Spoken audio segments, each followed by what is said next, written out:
All right, so I did the study today while I was in class. So I Okay. just my brain wanders while I was in class, and I do want you to know that most of the time I am not paying attention to the lecture. I I just want you guys to be aware. Are you guys ready on your end? Well, maybe I could tell a story. Maybe I don't really want this story out there, but when I started this research back a long time ago, I interrupted my own classes. This was back in the 70s when I was a younger guy, You're still young. and and so I made beeps and delivered them in my classes. And what I found was that a lot of students, a lot of the time, were thinking about my legs because I wore shorts back at that time. And and when I saw that, I thought this is a bad deal. I shouldn't be wearing shorts. I never wore shorts again as in a teaching situation. You never want What to a get inside the scientist. minds of your peers. Well, I thought it was useful, actually. I think if that's what they were thinking about, then I shouldn't be doing what it was that I was doing. So I like to tell people that I have ADD, so like oftentimes it's difficult for me to pay attention in class, so I have to teach myself a lot of things outside of class. So it's interesting to see that when the beeper does catch me, I am often daydreaming. So it's pretty fun. Well, we've beeped a lot of students over the time, and I can say that a lot of students are No. hearing. Not in my class since I started wearing jeans, but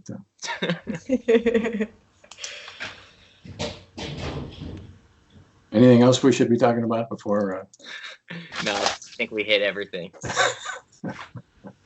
We talked about your legs. We talked about my attention. We're good. I think we've covered the waterfront. All right. So the first Good for me. The first one went off, and obviously we're doing lectures over Zoom. So I was looking at my professor, and I was like looking in the background at like what his house looks like, and it was just like a kitchen. It didn't look super nice, but it did look like a nice older style house. And I was thinking about how he was probably rich, and he's older than he looks. He looks young, and I was thinking about how that's often the case where rich people tend to look younger. It wasn't verbal or anything. I didn't get any visuals. It was just more of me just sensing the situation. That makes sense. So was that one? All of that thing is in sort of one thought process. He's rich. He probably looks. He's probably rich. Rich people look younger than they are. He looks young. Rich people. So all that stuff is all part of one thought process. Yeah. So I was looking at his house, and then like the background of his house stimulated, just like the entire thought of how rich people look younger. So like I wasn't thinking about his age. I knew his age because he's told us in the past. It was more of like one of those sensing feelings. There was no like internal monologue. There's no visual. It's just like all of that encapsulated at once. So like in the first lecture or the first conversation we had, I was watching Survivor and I said that was a good answer. And Alec asked me if it was like a combination of just everything. And it was kind of like that situation. Okay. So are you, at the moment of this beep, are you still looking at the kitchen? Yeah, I'm looking at the background. So I've got a perceptual experience going on. And at the same time as that, I have a cognitive, analytical, he must be rich. Rich people look younger than they are, or older than they are, whatever it is that you said. Yeah, I felt like often the case, like if you see like rich, famous people, they often look younger than they really are. Okay. You look at Seinfeld, he's like 70 years old. Being a little facetious, but yeah, I'm with you. So but that I take it is a cognitive kind of a thing. Is that right? Yeah. I'm experiencing a thoughty kind of a Yeah. I thing think odd along vision. with a perceptual kind of a thing. Yeah. So he often like uses words that are kind of like outdated a little bit. Like a lot of people in the medical field, when they talk about like a department, they say either like a department or like a floor, like what floor do you work on? And he likes to use the word ward, like on the wards, you're gonna see this. And it's kind of like an outdated term. So he just said that prior to the beep. And I think that's what stimulated like the thought about that. Okay. And is that still present in your experience at the moment of the beep, or that's a speculation based That's on? just me like setting the scene for you. Okay. Then I think I'm good. Am I understanding right, Ryan, that that all of these kind of notions are present in the thought? Like he's probably rich, he's probably older than he looks, rich people often look young. Is all of that simultaneously present, or did you mean those as sequential and some or one or something is more prominent at this moment? I don't remember which came first, but it was more sequential than anything. Like he said wards, and then it probably stimulated some type of thought where like he's older. I looked at the background of his house, and then it like beeped while I was thinking about how he looks young, but is not that young, and it's probably because he's well off. Okay. But all of that is part of the same thoughty process. There's like And no. I'm a usually visual person. There wasn't much visual going on. and no words, right? No explicit. No, I wasn't saying anything. There's no monologue or anything. Okay. Then I think I'm good. Me too. Number 2. Okay, so I got a message from a friend, and I sent a Snapchat to someone of a picture of a cat, and they responded while I was, or it beeped when I was reading their response, and it said, "I'm obsessed with his nose." And while I was reading that, I was also thinking about if I should address if it's a girl, because it's a female cat, and they said, "I'm obsessed with his nose." And it happened when I was reading, and yeah, I like I didn't like have any words going on. I just like thought about addressing it. Like it just like the last one, it just like popped in, no visuals, nothing. And so at the moment of the beep, does that mean that there are sort of 2 things going on? I'm reading their response and I'm wondering if I should address the cat's a female? Yes, I'm reading it and I saw the word his, and then it almost beeped like immediately after that. Okay. And I was thinking about like it's not a boy. Like I should respond back that it's a girl, but I didn't, or I didn't even like respond back at all. Okay. So of those, so I'm reading and I'm wondering if I should say it's a girl, or I'm thinking I might say it's a girl or something like that. Are of those 2, is one more prominent in your experience? Definitely me reading it. It was more of me reading it and then forming the thought. Because like when you read something that's a message, you read it in intention to reply to it. I feel like I don't know if everyone does that, but I do. So if I'm reading a message that's directed towards me that I'm probably going to respond to, I'm analyzing everything that's said to me in a way that like is building whatever I'm going to respond back. Okay. So Well, that might be true, but let's not assume that if I'm reading a text, I must also be reading it with the intention to reply, right?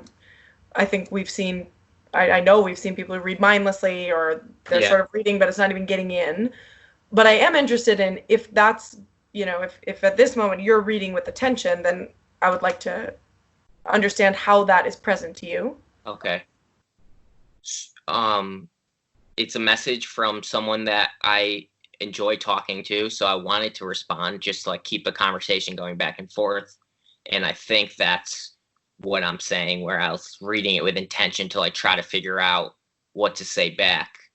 And And how does the reading come to you? Is this like, am I just looking at it and I'm getting the meaning, or I'm saying the words to myself, or I hear my friend's voice, or? Yeah, I hear my internal voice that I've talked about in the past, word for word, reading the sentence. So, yeah, go ahead. And does it seem like I am saying the words as I read them, or does it seem like I'm hearing my voice read them? I'm saying them. I'm saying them. And you seem confident about that distinction? Absolutely. Yeah. I can't read it in any other way. I have to do that. So I am saying the words in my head as I read them, in my voice. Any particular tone or inflection, or? No, nothing particular, no. Okay. And does it seem like I'm reading, as far as my experience is concerned, does it seem like this whole phrase, I'm obsessed with his nose, is present? Or have I zeroed in on his, or am I, does that question make sense? The his stood out. The whole, like, message as a whole didn't really, like, do anything for me. But the fact that she said his felt like something that, like, should I respond, should I not? So it's something that I was focusing on. But it wasn't like a dire issue that I needed to address. Like, I didn't like feel an emotion towards the fact that she called the cat a boy when it's a girl, you know? Okay. It's just like I thought about addressing it without having any words or anything. Okay. Basically. So I want to go even a little more basic than that. Does it seem like all of those words are present? I'm obsessed with his nose? I think every word happens individually.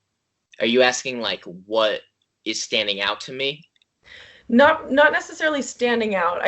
So there are some people who, when they're reading, say, I'm saying these words to myself, but my experience is of word by word by word, and the beep catches the word the, right? And really, as far as my experience is concerned, it's just the word the. That would be like a word by word reading. Other people say, well, I'm reading, I'm obsessed with his nose, and that whole sentence is present to me, and the beep happens to interrupt at nose. I think the whole sentence is like, I know exactly what the whole sentence said when it beeped. Like, I wasn't like halfway through the sentence when it beeped. I just finished reading the sentence when it beeped, but I was also thinking about the word his. Okay. I don't have any other way to answer that. It's either I don't remember exactly, or that's just all I got. Okay. Well, let's talk about the his and the thinking portion. So I'm thinking about, or I'm wondering or something, if I should tell my friend that the cat is actually a girl. Yeah, but not in a way that like I had to do it. It was just like a thought that like popped up. That's something that I could say back. Like it had less to do with it's obviously such a minute issue that like it's not something I had to address, but it's more like I was zoning in on that as something, the topic of my message that I was going to respond with. Okay. Less about that it caused a visceral reaction, you know? So I'm not having a strong reaction. I'm just kind of musing about, maybe I'll say this. Yes. Something about this. Yeah. And is that a thought in the way we described in beep number 1? Like, this is a cognitive, analytical kind of process, or something else? I honestly don't think I have the words to explain how it happened. I'm trying my best, but it's difficult. So how, if you can say, does it differ from the thinking about your professor being rich or old? Like, rich and young, I guess. Or rich and old. I can't remember. Something about age and richness. It's a similar way where it's more of, it happens. Like I can't, like, it's not, sometimes I have thoughts that are verbal, that are words or visual, but sometimes it just like pops up out of my subconscious, and then with that, whatever symbol, I don't see anything, but whatever that is, I can translate that into words. Those there. This is an unworded, unimaged experience. So say, I don't know if you could. That's not gonna work. We'll do that in the future. I'll make an image. But like, it's like there's parts of my brain that obviously I'm not aware of. That's functioning and doing their job, and then when it just like it pops up into this little area, and then I can translate that into words. But this, like, I can't explain how that happens and why it happens, or if it doesn't happen to you, it's hard to like explain. It doesn't. There's no visuals. There's no words. It's just more of just like it's there. And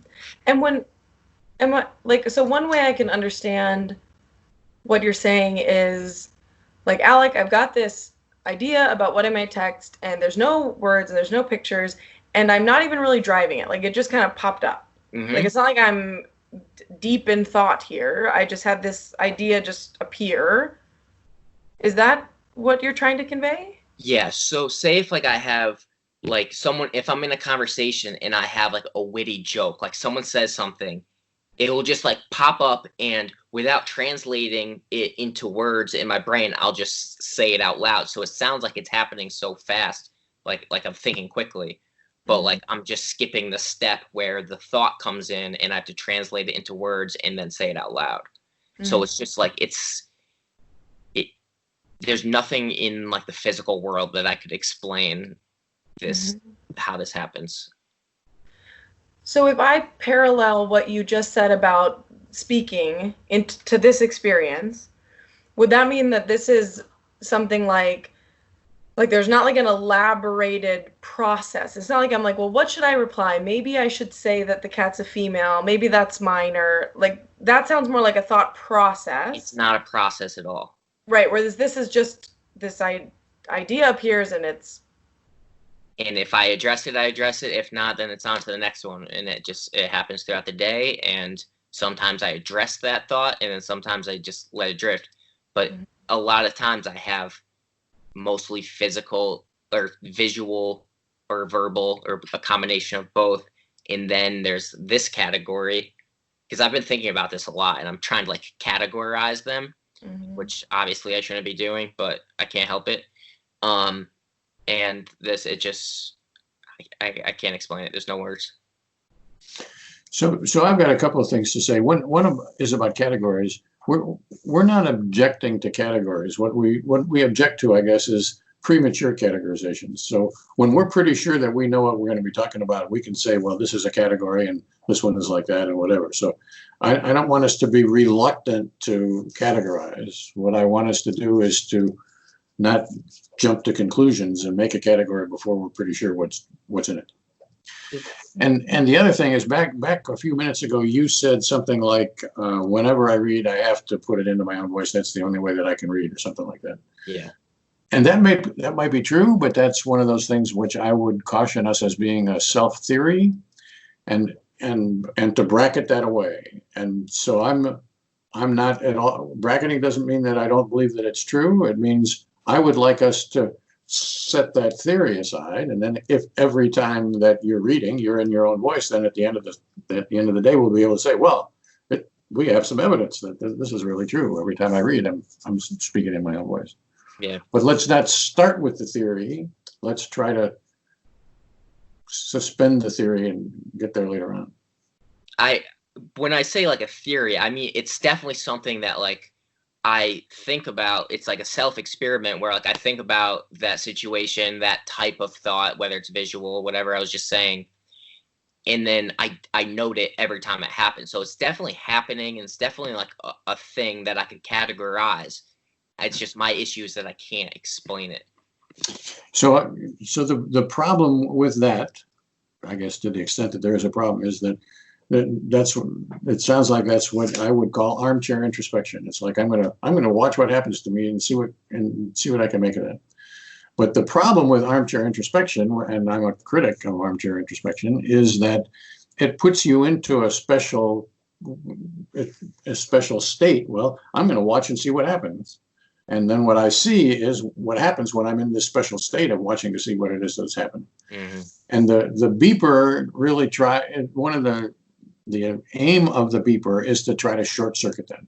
So we want the beep to come at you by surprise before you get a chance to put yourself into this situation of, well, what would I be thinking about right now?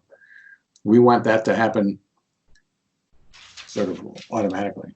All right, that's fair. It's just it's hard to explain this specific event that happens. Like visual things are easy to explain, but like something that is just like that lacks every type of physical explanation, it's hard to explain it. Well, let me see what I've got so far from the two beeps of today, and that is that it seemed like there were two kinds of thinky kinds of problems, one in each beep. One is where some rich people look younger because they can do it or whatever, and he's probably rich. That's a sort of a thinky thing that's overlaid on the external seeing.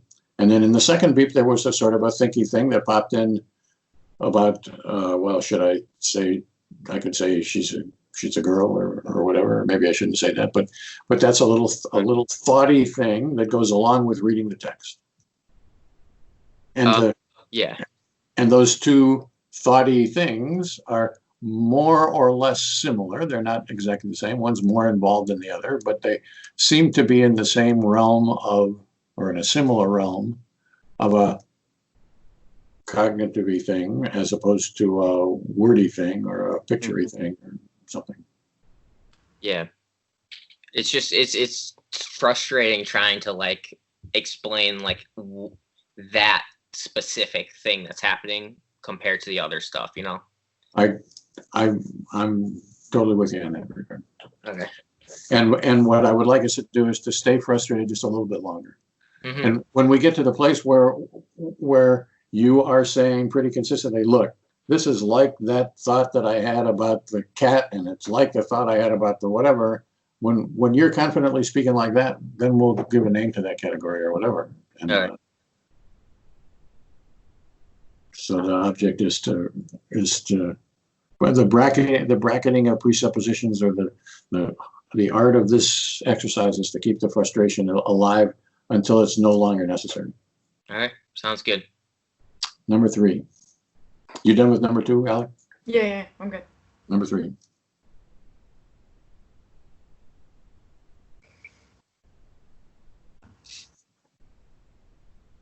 So, while I was in the middle of a lecture, I was finally paying attention, and he was talking about a specific thing in just like whatever the topic we were talking about, and the exact sentence that he was talking about was in my book. So I highlighted that. I had my book in front of me during the lecture, and I highlighted the sentence that he said, and it beeped in the middle of my highlight. I wasn't reading the sentence that I was highlighting. I was just highlighting it almost on like autopilot. And he was still talking in the background, but I wasn't really picking up what was going on in the background. So your experience at this particular moment is entirely wound up in the highlighting. Is that correct? Yeah, I'm just highlighting it, and I wasn't reading along with it. And I was just going along with the sentence. Okay. And is your experience about the highlighting, which I guess would be the application of whatever color you're using. So I'm seeing the highlighting unfold as I move my hand across the page, or am I into the color of it? I'm seeing the yellowish or the greenish or whatever color you're using. I'm more into like making sure that I'm not like missing the words. Like I'm more focused on keeping the line straight than I am the color or anything. Okay. So this is a carefulness highlighting thing. Yeah. And I'm trying to keep it with the words, but the words themselves are not particularly meaningful units to me. Nothing. The words are places that I should be highlighting. Yeah, it's more of a physical structure that I'm following. I'm like walking the tightrope. Okay. And does this seem like I'm seeing it happen as it unfolds, which I guess is what I said, but that's not necessarily true. That's why I'm asking. Or does it seem like I'm actually doing it? I feel myself carefully staying within the line. Yeah, it's more of like a physical thing that I'm focusing on. It's less of like looking at any other details of like color, or if I'm like I'm falling off the straight line. It's more of just me focusing on keeping a straight line rather than thinking about the words or anything. So my experiences of the act of creating the highlighting where I want the highlighting to be created, which is the straight line along the text. Yeah, get from point A to point B. And when I get to the end of the sentence, I'm going to stop highlighting it. Mm-hmm. But that's not because I will have read the sentence. It's because my highlighting skill knows to stop when it gets there. Yeah, it's more of like me highlighting a physical structure of like a straight line and me staying on the line of the words rather than me highlighting the words. Like I see obviously they're words, but it's like a straight line and I'm just trying to stay on a straight line, and then I stop when it gets to the end. Okay. And so is your experiences of seeing the straight line, or is your experience just of these are lined up and I'm highlighting along? Yeah, that's the latter. They're lined up and I'm following along. And the lecture is ongoing, but I'm not actively paying attention. Maybe I'm processing it, but it's not in my experience. Yeah, I think I keep doing that. Sorry. I shut my brain off. I got out of there and I just was just like, I know that I'm going to look at this later. So I need to highlight this. So I didn't pay attention to the fact that I'm going to try to absorb it. It's just, I'm going to go back to this later. And that's why I'm highlighting it. Got it. Because I need to know this. Got it. So this experience differs from the previous experience. It's not like I have a thought, oh, I got to learn it, so I got to highlight this so I get it later. Completely. This is just a motor act of putting the highlighting between the lines. Basically. Mindless, yeah. On autopilot, just going straight. And I think I'm good. Me too. Yeah. And I guess just to ask about what you just said, you said mindless on autopilot. So I'm understanding mindless, like I'm not really into it, but still in my experience. Like not so automatic that it's happening outside my awareness. Is that right? Correct. So like, when I say mindless, I mean I'm not reading the words, trying to absorb it and use mental energy to learn the information. I'm just doing it to do it because I know that I need to look at this later. Okay, good. Just making sure. Okay, number 4. All right. The doctor, my professor, was talking about how providers tend to say BUN, which is a lab value that you get on patients. They tend to say BUN, and nurses typically say BUN instead of BUN. And I was daydreaming instead of listening.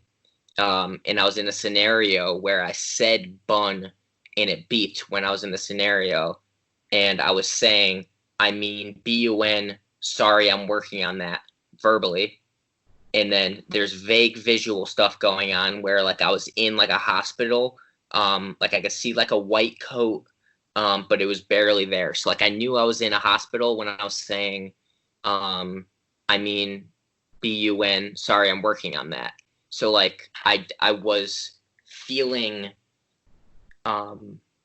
like kind of embarrassed that I was said BUN instead of BUN. Interesting. Okay. There's a lot here. Yeah. So I have created, I guess, in my imagination, some situation in which I would have accidentally said the nurse version, BUN. Yes. And then I'm like, oh no, I meant back to nurse. I mean BUN. Sorry, I'm working on that. Is that right? Yes. Okay. And so this is you saying that. Mm-hmm. And do you see yourself, or do you just sense yourself in a hospital somehow, or do you just say this and there's no sort of visual? I just know that I would say it in a hospital. There is a visual, but it's very vague. It's like more of like light. It's more of like whiteness. Like if you go into like an OR, an operating room, it's very well lit. It's very white.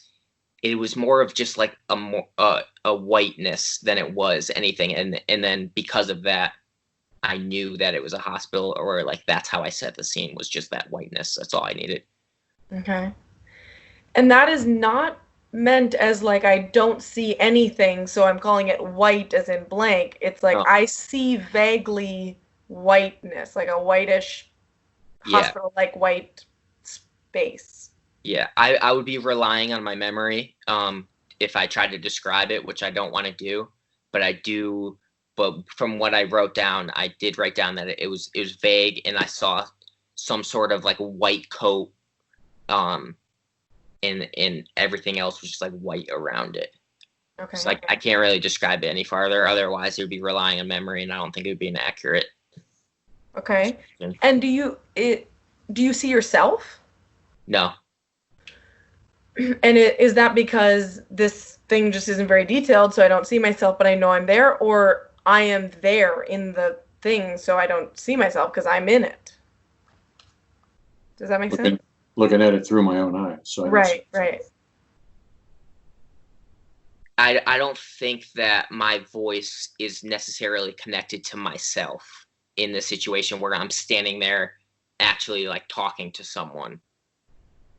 I think my voice is just loosely connected to the setting of being in a hospital and talking to a provider that like I'm embarrassed to be like saying that to, which I wouldn't be, but I guess the way that when I set the scene, he said it about like how nurses say that, and like practitioners find it weird that the nurses say it like that, which is kind of a blanket statement by him, but Yeah. I guess you're illustrating how that would go down. Exactly. So Okay. And are you talking to the guy in the white coat? Yes. Do you the guy in the white coat is symbolism of my preceptor that I would be like training under. So do you remember when I was talking about last time about how like I saw the doctor saying the thing about like how he would stop seeing me as a patient or whatever? Right. It was a similar experience to that, where it's like daydreamy, visual, my voice, but. And so you've said a few times, like, I see a white coat, but I haven't actually heard you say I see a preceptor wearing a white coat. I don't think I did. It's that vague where like. Okay. Like I understand the white coat to represent or belong to the preceptor, but it's so undifferentiated that it's not like I see a man or a woman wearing a white coat. Yeah, it's almost like it's enough information. I don't need to go into more detail. It's just there, and I know, and I sense the embarrassment of this person that I respect, and I feel the embarrassment too. Okay. Well, let's go there. I think I kind of get the visual. Unless Dr. Hilbert, do you have more questions about the? One more question about the visual, and that is the whiteness. Do you mean the whiteness as a white screen, or is there some delimitation to the white? It's a full full picture. So everything is white except there's a white coat that symbolizes the preceptor somewhere there. Yeah. In the middle of your visual field or off to the side? Ooh, that's a good question. It was slightly to the left. Wow, that's a good And question. like, does it have enough detail to say like I see it from the front or I see it from the side or the back? No. But it's slightly to the left in my visual field. Yeah. Okay. Okay, and so then about the embarrassment. So earlier you said something like, I sense the embarrassment of this person I respect and I feel embarrassed. Does that mean there's two embarrassments here? Or? No, it's more of the sensing it. Like I'm feeling embarrassed because the way that he said it, like I knew that he would think that it's embarrassing that I would say something like that. So that's what stimulated my response to saying, sorry, I'm working on that or whatever. So the embarrassment is mine. I feel embarrassed. Is that Yeah. right? Okay. And how do you feel that? How is that present to you? It's similar to the anger that we discussed in the last one, where it's like it's in my chest, where like it's a ball of energy in my chest. I can't explain it. I don't feel any like physical warmth or temperature or anything. But it's in my chest. Yeah. In a specific location, or just like diffuse across my chest, or?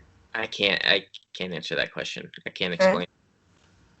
And you said like a ball of energy, like the anger one.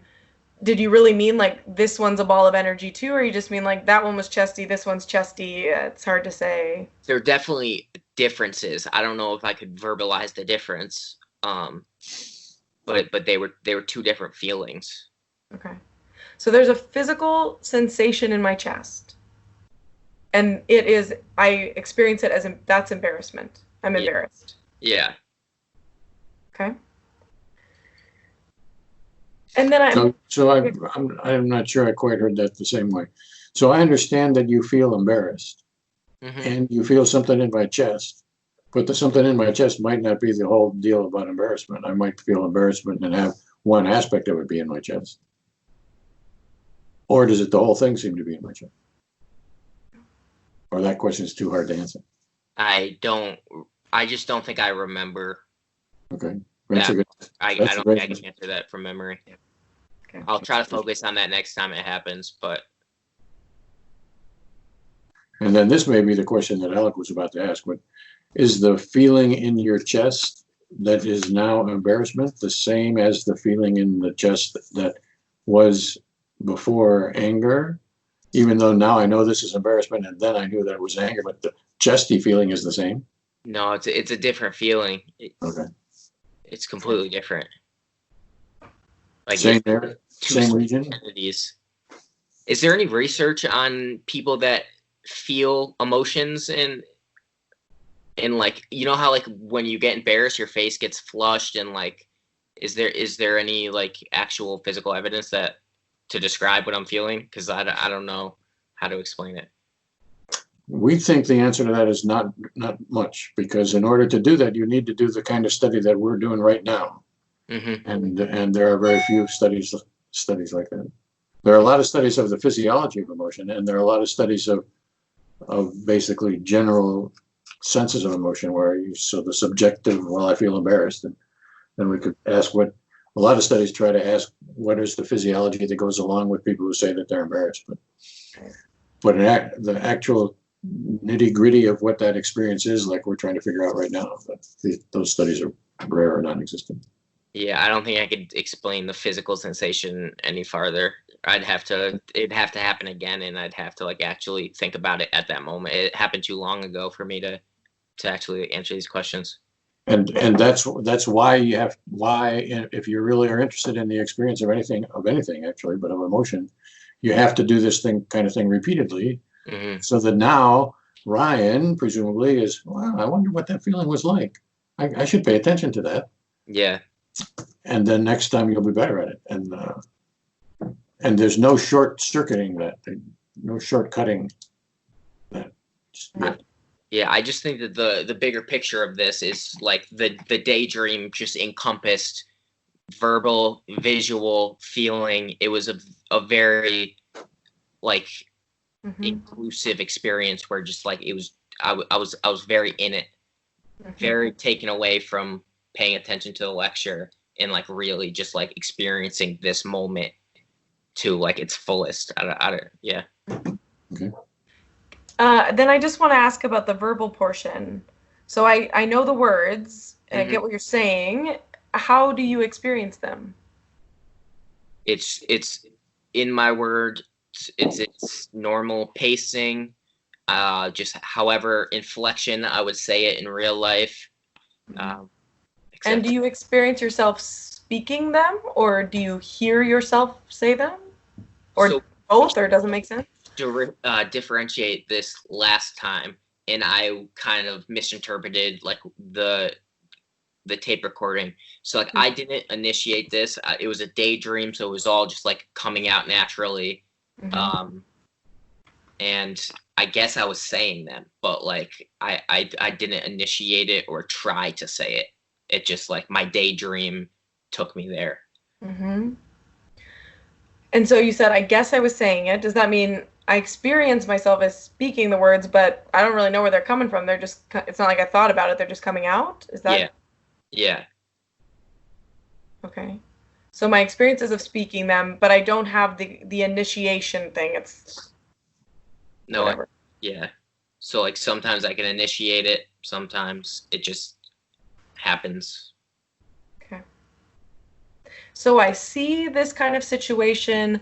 I innerly say to the preceptor, bun, I mean bun, sorry, I'm working on that, and I feel embarrassed, and all of that is kind of this simultaneous little imagining of what this might be like. Yeah. Okay.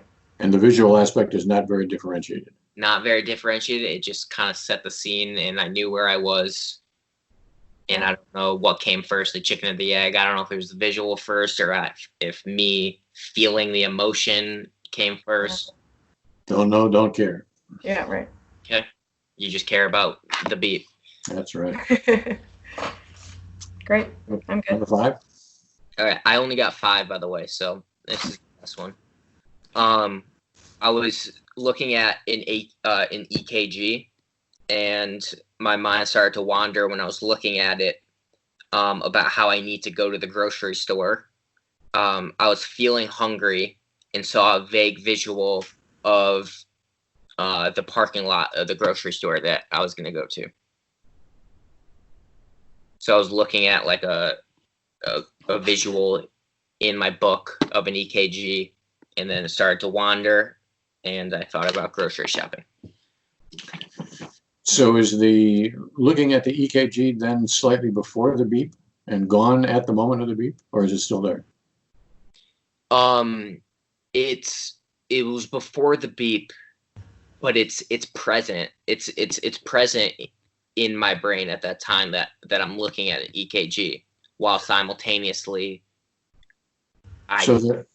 So what's in your, what I believe that you're right about it being in your brain, but that's not, the brain part is not what we're interested in. We're interested in your experience. So I'm accepting that your eyeballs are aimed at the EKG and your brain is somehow processing the EKG. The question is whether that is in your direct experience right at the moment of the beep, or whether you have left that in favor of the grocery store stuff. I left it. So like it, obviously I was looking at it, but it wasn't what I was experiencing. I wasn't thinking about the EKG anymore. I wasn't even like looking at it as in like I could analyze it in that while the beep went off, I wasn't analyzing it or looking at it like in like a way where I was trying to like read it, you know? So does that mean that as far as your experience is concerned, it's might as well just not be there at all? Or does that mean that I still have some experience of it, it's just pretty low grade or low level or something? If it is there, it's very low. Okay. And that's a good answer. So, I don't think we can ever distinguish between not there at all and there's so little that you can't figure it out. And when you get down in the weeds, that's as far as you can do. Yeah. So then there's the thinking about the grocery store. And when you say I was thinking about the grocery store, is that I'm a marker for I feel hungry and I see the parking lot? That's what I mean by thinking about the grocery store? Or do I mean I am experiencing some kind of a thought about the grocery store and feeling hungry and seeing the parking lot? I was hungry first before the beep went off. I was hungry, and the feeling of hunger brought the image of the parking lot of the grocery store. And do I still feel hungry at the moment of the beep, or is that gone as well? Yeah, no, I still feel hungry at the moment of the beep. And so at the moment of the beep, there's at least two things going on. I feel hungry and I see the parking lot. Yep. Is there anything else experientially going on? Just the fact that I know that I have to go grocery shopping. And Similar that's to it. the first few beeps. But go ahead. Sorry. Is that knowing that you have to go to the grocery store in your experience? Can you just define in my experience, just to give me like, I feel like I don't have a proper definition of that. Well, for example, in the first beep, you were thinking something about rich guys look better because they're rich or something like that. I don't remember exactly what that was about. Old rich guys look younger or something like that. And that I understood you to be saying, this is directly in my experience. I'm thinking that at the moment of the beep. This is not just some abstract notion that is going on in my brain cell somewhere. This is directly in front of the footlights of my consciousness. I am thinking that old guys look better if they're rich. I think that's where the issue is. It's definitely an abstract thought. That one is more of an abstract thought that's going on. So let's parcel out the word abstract. How can I know this thought if it's not like verbal or visual? Like I don't understand how that's possible to be in my experience but not like in my experience. So that's a great question, and it's at the heart of what it is that we do. So the question is it in your experience? Not how could it possibly be in your experience? And I gathered at the first beat that this was definitely in my experience. This is what I was thinking about. I was at this time thinking about how rich guys can end up looking younger, even though I had very much trouble putting it into words. It wasn't in words at the time, and describing it was hard to put into words. But I didn't, in the first beep, I didn't have any doubt that you were saying that this was directly in my experience. So did I get that wrong? Now I'm completely redefining everything. Good. So it was like is me translating something out of my experience. So if I have that thing, and then what I wrote in my notes, I had to like translate it to like it being actually something I could talk about. Is that still in my experience? So let me come back to that question if I can, and ask a different question first. So in beep 5, the one we're talking about here, I know I need to go to the grocery store. In beep 1, I know that old guys look better if they're rich. Do you mean no? Does the word no, K-N-O-W, have the same meaning in those situations? Yes. But it's not like I had to consciously think about the fact that like rich people look younger. Like it's just like something that it's just something that I know from experience that I've seen in the past, but it wasn't like I didn't think about certain people that look younger that are rich. That makes sense. That makes sense, but it's not the question that I think is what we're trying to wrestle to the ground here. And I would say the fact that we're trying to wrestle to the ground is perfect as far as I'm concerned. This is what I think is interesting to try to figure these things out. Okay. So the word no, K-N-O-W, has a lot of different meanings. So for example, I think I used maybe last time that I know that the Potomac River goes around Washington, D.C. and I know that there were riots in Washington and elsewhere, and I know a lot of other stuff that is not directly present in front of the footlights of my consciousness. Now that we're thinking about the riots, well, I can say now that that's in front of my consciousness, but I haven't thought about the riots at all in our conversation here, even though it's been true all along that I know that the riots have been existed.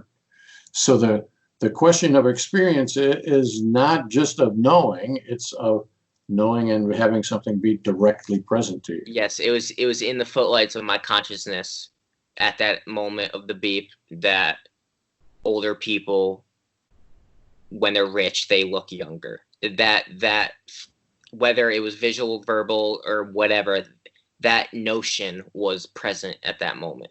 Does that And answer? that's the way I understood it. Okay. And now the question is that true about the grocery store as well? Yes. So there is some kind of a before the footlights of consciousness recognition that I got to go to the grocery store. Before, it did not happen. Like I had no thoughts about the grocery store, and then when it beeped, I was thinking about having to go grocery shopping. Okay. So does that mean that in our timeline here, I'm listening to the lecture, I feel hungry, I think I ought to go to the grocery store, and that gets caught in flight by the beep? So when the beep went off, I'll explain everything that was happening when the beep went off. So when the beep went off, I was feeling hungry.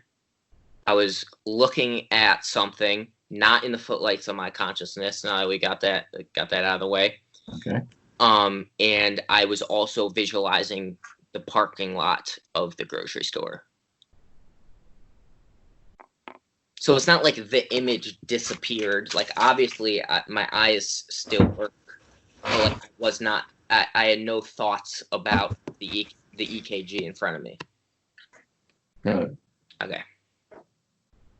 And from that list, no thought about I need to go to the grocery store. I know that on some level, but it's not Perfect. before the footlights of consciousness. I see the grocery store, but I'm not also thinking I gotta go to the grocery store. Is that right?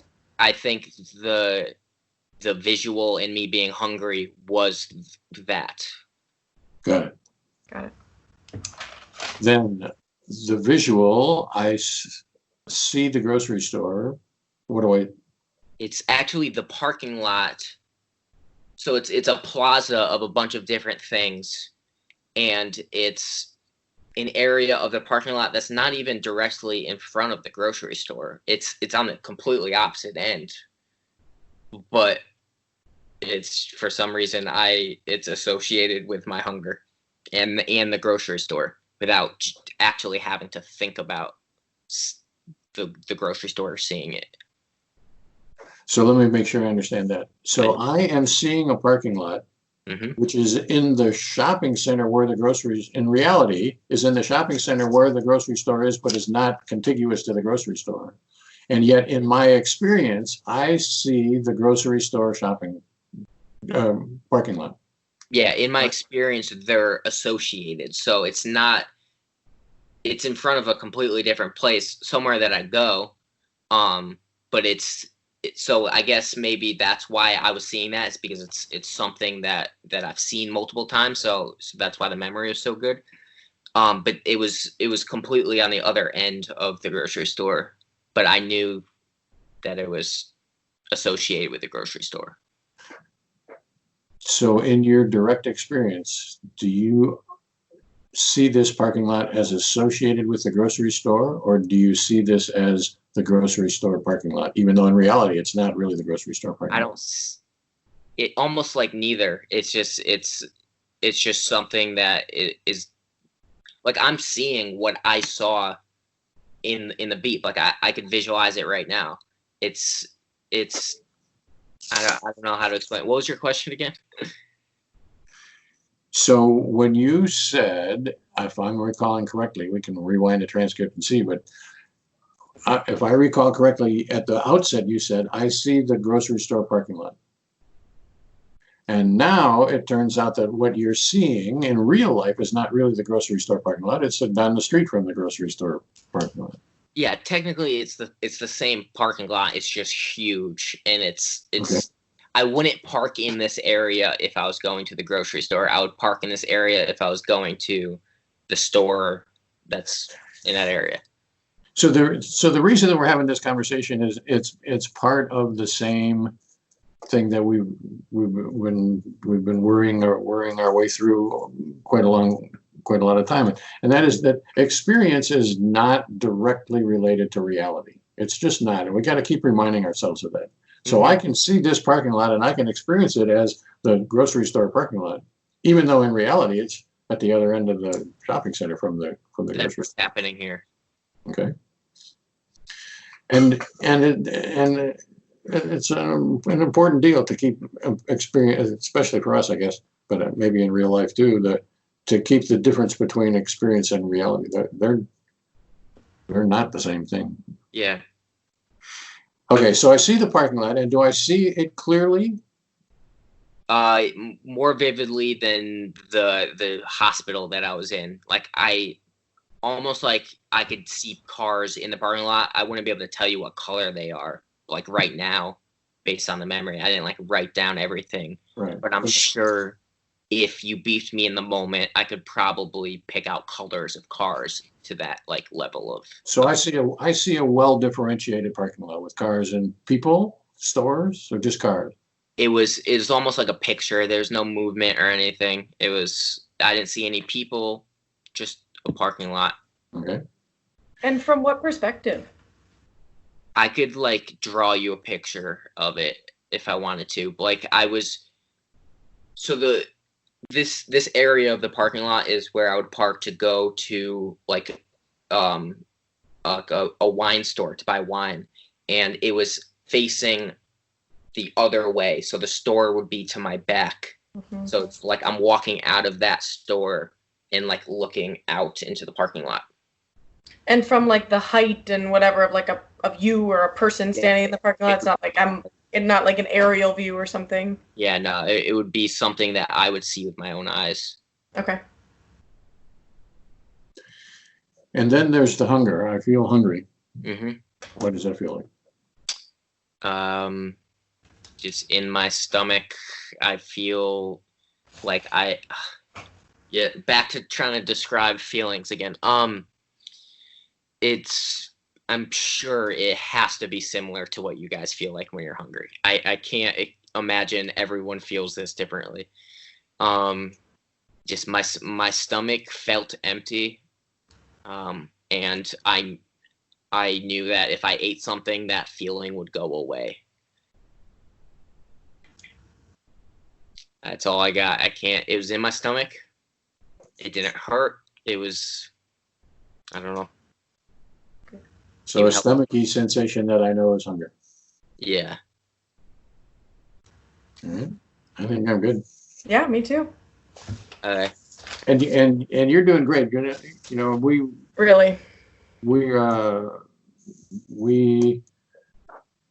are confrontational, I guess you would say, that we want to make sure that we understand exactly what you mean. And so when you say something that we find ambiguous, we're going to try to nail it down. But that's not a failing of yours or a peccadillo of ours. It is the way this process has to go if we're really going to understand you. Is there anything I could do better to improve just like my explanation of things, or? I think you're doing great. I have absolutely no suggestions. I think my brain is unique. I don't know. It seems pretty clear that you're trying to get it right and on your terms for your experiences. And I don't see how we're going to help you do that better other than to ask the kind of clarification questions that we've been asking. All right. Sounds good. So we're going to do this again? Yes. All right. I'll leave that up to you. I don't know if you could tell, but I enjoy explaining my thoughts. There's not many people that you could go up to and start talking about how your brain works. It's pretty unique experience. Well, good. And I don't know whether you can tell, but we enjoy. I'll speak for myself. Alec can speak for herself. I enjoy hearing. It's two things. I enjoy hearing what people's experiences are like. That's genuinely interesting, and I also enjoy the asking of it because it's like a crossword puzzle. Our own private three-dimensional crossword puzzle that we're trying to figure out, and that is a intellectual, visceral, whatever kind of challenge that it is. So it's an enjoyable process in a lot of different ways. Do you ever feel like you talk to people or you do this experiment on people and they just lack the inability to understand how their brain works? Like they can't comprehend their own thoughts. Like they just can't put it into words, or not even that. They're just not in touch with their own thoughts. Does that make sense? We have sampled with a few people that have no inner experience at all. So who would never say I have words, and never say I have visual images, and never say I have feeling. Do you believe them? I believe them, yeah. Yeah. God, that must be boring.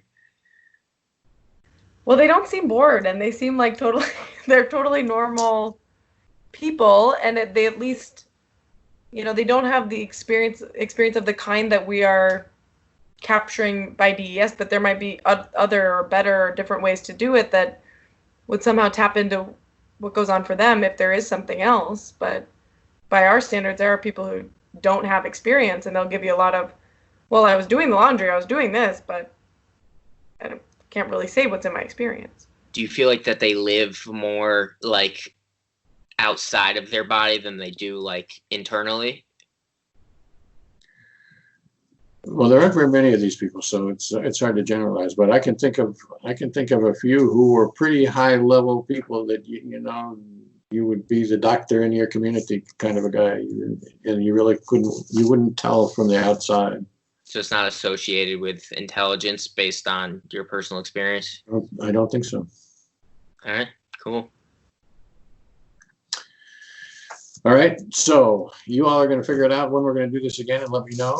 And I think I'm good. Thank you very much. Yeah, thanks, Ryan.